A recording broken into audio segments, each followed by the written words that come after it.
Oke, jadi kita lanjutkan dengan ini ya, bagian pandasnya ya. Oke.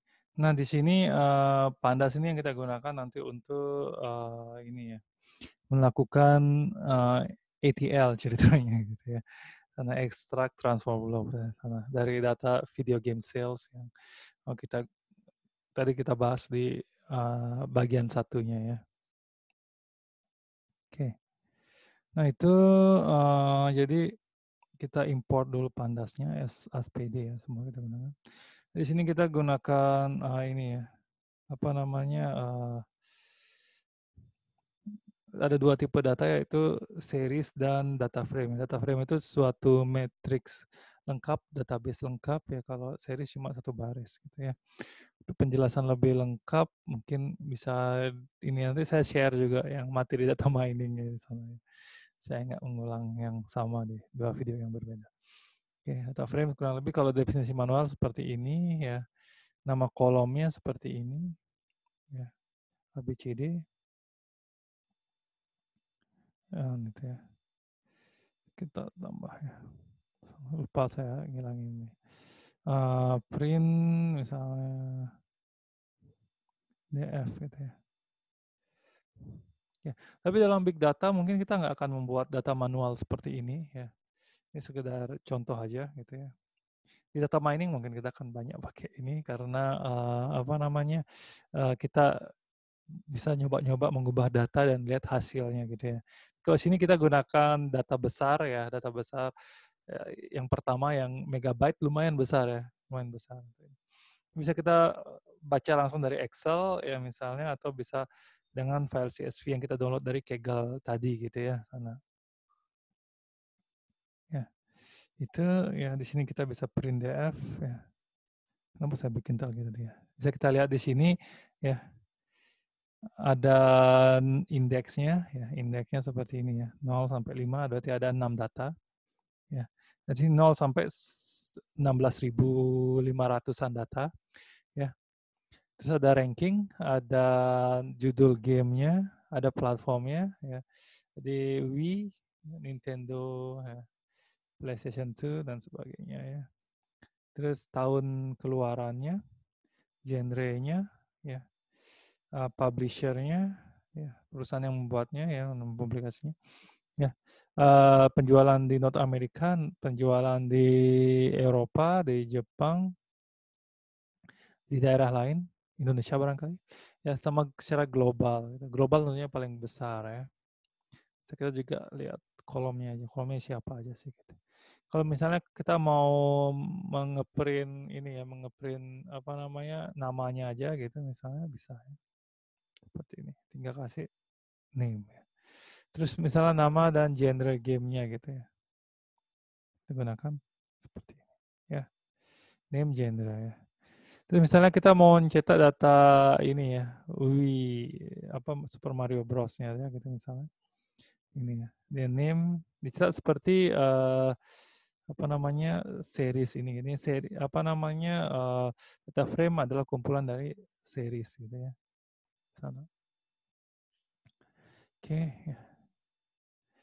Misalnya kita mau mencetak dari data nama nama dan genre aja 1 sampai 100 gitu misalnya, bisa seperti ini ya, gitu. Oke ya. Nah di sini bisa kita gunakan, ini ya. Ya udah Portugal nggak hilang ya. Dulu ada bisa bikin scroll gitu ya. Oke, karena saya zoom mungkin ininya ya. Oke, ada bisa kita lihat shape-nya, ininya jumlah row-nya, jumlah kolomnya 11 ya.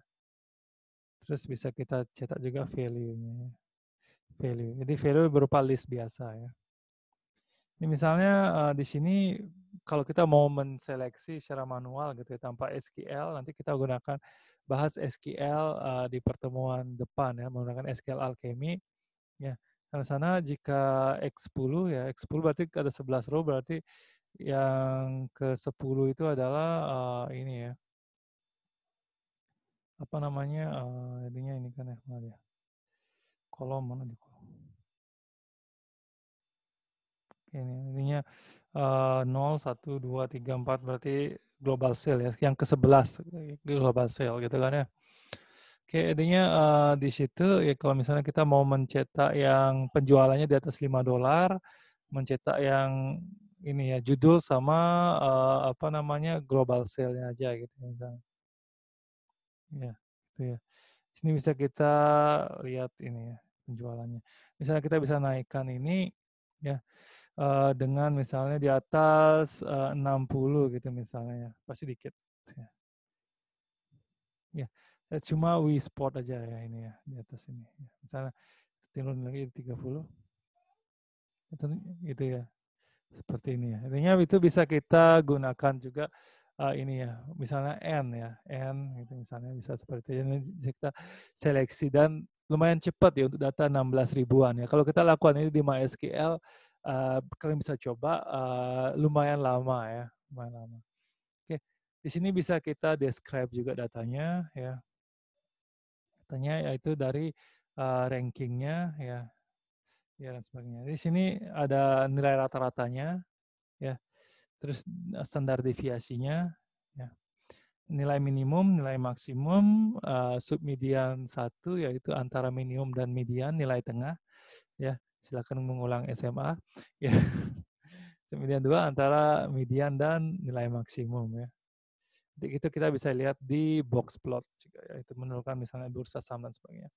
Nah sekarang kita membuat grafik sederhana dari data tersebut gitu ya, supaya untuk mempermudah pemahaman dari data tersebut secara visual gitu ya. Di sini apa namanya matplotlib ya, pyplot sana ASPLT dan matplotlib inline kita gunakan kalau kita mau menampilkan matplotlibnya dalam Jupyter Notebook ya. Kan ini ya. Jadi kalau kita cetak plotnya ya, dia otomatis dia akan membuat grafik dari semua yang ini ya, yang berupa angka. Nah di sini describe juga bisa kalian lihat semua yang berupa angka. Jadi judul yang nggak bahkan ada nilai min, standar deviasi, minimum, maksimum nggak akan ada, tapi semua angka. Nah di sini kalian sadari kan ya kalau ini grafiknya jelek intinya karena kalau sales mungkin akan berelasi, tapi kalau year sama rank jadikan satu grafik ya konyol gitu ya, nggak akan menggambarkan apapun. Otomatis ranking akan dia naik gitu ya dari semua data. Nah bisa kita buang ini ya year dan rankingnya dengan meniadakan gitu ya. Seperti itu. Nah di sini bisa kalian lihat ya itu grafiknya ini. Jadi ada satu yang 80 yang gede banget ya, Wii Sportnya gitu ya di sana sehingga apa namanya jadi nggak bagus datanya seperti itu ya, bisa kita lihat ya. Oke, terus di sini jadi kita bisa hilangi global sale-nya itu ya, kelihatan seperti ini ya. Ininya tetap ada Wii Sport tadi yang gede banget di North America gitu ya. Nah di sini masih kurang jelas ya karena datanya 16 ribuan kan gitu ya. Nah coba kita perdikit datanya gitu ya di sini ya. Misalnya cuma 10 data dari 100 sampai 110 gitu di sini. Ya, kita jalani ya. Nah, ini baru enak dilihat ya. Enak dilihat, bisa kita lihat datanya seperti ini ya. Seperti itu. Nah, bisa juga kita tampilkan dalam format bar ya dengan mendefinisikan sumbu Y dan sumbu X. Sumbu Y-nya adalah tetap penjualannya, terus X-nya adalah namanya. Ini kan kita cuma tahu indeksnya, tapi nggak tahu judul gamenya. Ya. Nah, oke. Jadi kita lihat di sini ini kita harus miringin dikit ya. Ininya The Legend of Zelda ya, Call of Duty. Sini perbandingan antara North American Sale. Di sini Call of Duty Japan Sale-nya ini ya, 0. Jadi nggak laku di sana. Begitu pula Just Dance itu juga nggak laku di sana. Bisa kita lihat dengan mudah. Gitu ya. Oke, ini bisa juga kita gunakan, bisa kita tambah misalnya 100 sampai 200 dan sebagainya. Tapi kalau untuk bar plot jangan kita gunakan 100 sampai 200, akan tulisannya menyiksa di sana gitu ya, kecil-kecil ininya otomatisnya. Oke ya. Di sini bisa kita juga buat dalam stack gitu ya. Kalau misalnya mau lebih efisiensi ini seperti itu. Ini bisa kita tumpuk ya seperti ini ya. Tinggal tambahi stack equal true ya sana. Ini yang bisa kita lihat di sini, ini juga lumayan jelas ya, ini kelihatan penjualan di Jepangnya paling tinggi, sininya 0. Nah ini di mana yang game-game lain yang kayak semacam Tekken gitu pastinya di Jepang paling banyak laku ya. Fallout juga sini lumayan laku sana ya. Seperti itu ya sana. Terus bisa juga kita lihat histogramnya ya. Histogramnya di sini ya. Jadi histogram di sini beda dengan plot biasa. Dia menghitung berapa kali terjadi frekuensinya tersebut. Kalau ini kan kita bisa lihat 0 sampai 6 di sini ya. Dan sekarang kebalik, sumbu X-nya adalah 0 sampai 6. Jadinya bisa kita lihat di sini ya kalau di sini kan nilai tertingginya yang ditampilkan gitu ya. Tapi kalau di sini frekuensinya di sini apa namanya nilai 0 koma itu terjadi 60 data ya. Karena ini 100 sampai 200 ya. 60 data ya. Kalau nilai antara satu terjadi di Jepang itu sampai 40 antara 40 dan 50. Jadi frekuensi terjadinya angka tersebut gitu ya kalau histogram itu ya. Jadinya kalau histogram dalam gambar kan misalnya warna merah terjadi berapa kali dalam foto tersebut dan sebagainya. Itu banyak kali digunakan untuk mendeteksi, untuk mengklasifikasi foto misalnya seperti itu ya. Di sini bisa kita lihat penjualan $6 terjadinya di Europe yang banyak ya sana. Seperti itu untuk 100 sampai 200 ya. Jadi 100 sampai 200 sama 110 kok ini nggak sinkron ya, beda ya. Mungkin apa yang terjadi antara 111 sampai 199 ya, pasti ada sesuatu yang berbeda sehingga uh, ini ya, kesannya berbalik seperti itu ya. Terus bisa juga digunakan box plot ya. Nggak jelas ya, nggak jelas ini apa gitu ya. Jadi bisa juga kita gunakan ini ya. Jadi coba kita dikitkan yaitu 100 sampai 200 saja untuk North American Sale, EU Sale, dan Japan Sale. Ya hasilnya seperti ini. Mungkin kalian yang kalau pernah lihat bursa saham atau sebagainya pernah lihat candlelight ini ya, candlelight plot seperti ini. Ini apa gitu? Gimana cara lihatnya ini gitu ya? Gimana cara lihatnya ini? Coba kita lihat describe ya. Coba kita lihat describe. Oke, sorry. Ini ya. Coba kita lihat describe dari ini ya. Saya lupa nambahin ini. Biar kita bisa lebih jelas ya. Oke. Nah, itu kita jalanin. Oke, gimana nih?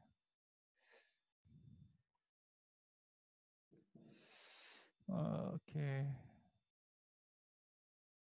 Ada yang oh ya, ini harus double ya, saya lupa. Nah, itu. Ya, artinya lumayan ini. Harus pakai dua tangan. Oke, nah gini baru benar ya. Lupa saya formanya. Oke, nah itu ya. Artinya itu ya. Error tapi ingat itu ya sana. Oke, di sini bisa kita lihat ya. Artinya nilai maksimum paling tinggi itu mana? UCL ya, 6,21. Coba kita lihat. Ya, ini ya 6,21. Ini di sini kita lihat ketebalan bulatannya. Di sini 6,21 ini cuma terjadi sedikit. Jadi ini cenderung anomali gitu ya, tidak biasa gitu.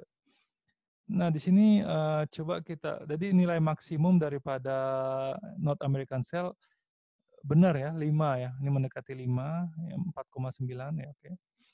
Nilai maksimum daripada Japan 4,35, benar ya, 4,35 sekitar ini ya. Oke, disusul dengan data lainnya gitu. Jadi, tapi di sini ada data lain yang mendekati 4,35. Nah, di sana bisa kita lihat ya cenderungnya. Nah, tapi di sini kalau ini apa gitu kan ya. Di sini ada di submedian yang kesekian sampai kesekian gitu ya. Oke. Ya. Ya, ya ada data sekian sampai kesekian gitu ya sana ya. Nilai minimum paling rendah adalah North American Sale ya sana ya. Oke, semua oke. Yang paling kelihatan adalah ini ya. Tapi yang lain adalah nol gitu ya. Yang paling kelihatan di sini. Ya. Yang paling di sini justru ini ya. Paling tinggi nilai minimumnya adalah North American ya. Seperti itu. Walaupun ada yang di sini gitu ya. 0,07 itu di sini ya. 0,07-nya di sini. Oke.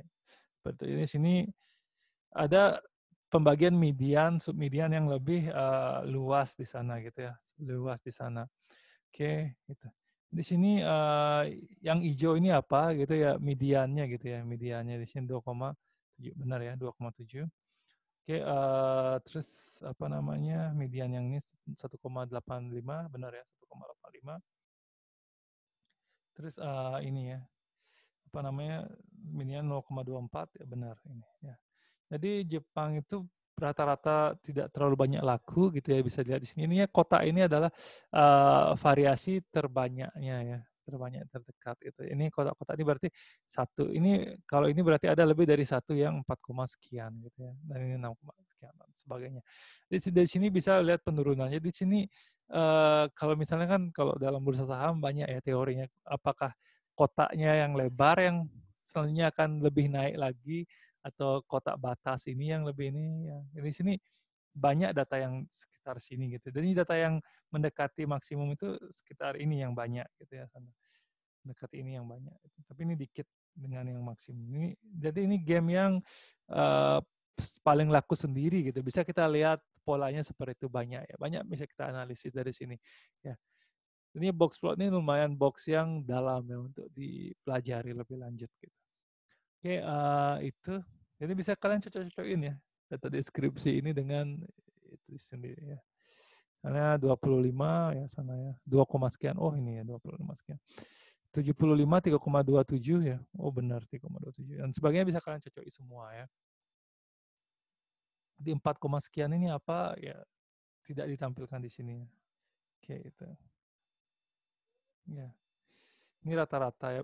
Berarti banyak yang masih data di sini. Kalau misalnya data yang mendekati ini dikit, seperti ini dia ya, jauh jarak ini dan sana. Jadi data yang sekitar sini masih banyak gitu ya. Masih banyak, tapi tidak sebanyak yang di dalam kota ini.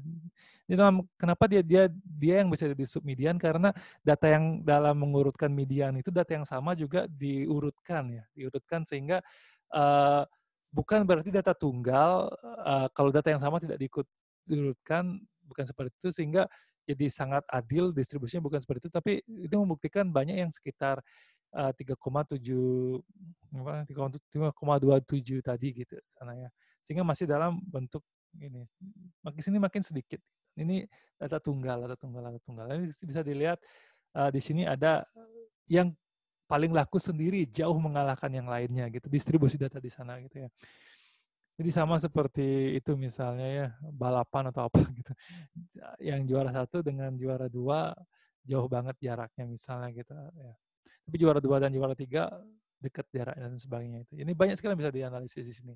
Ini mungkin siapa tahu ada yang nanti tertarik ke analisis bursa saham bisa ke sana. Oke, itu sekian dari penjelasan skrip yang kedua. Sekian terima kasih. Kalau ada pertanyaan bisa langsung di halaman YouTube ini atau via grup WA ataupun di forum di sana. Oke, terima kasih.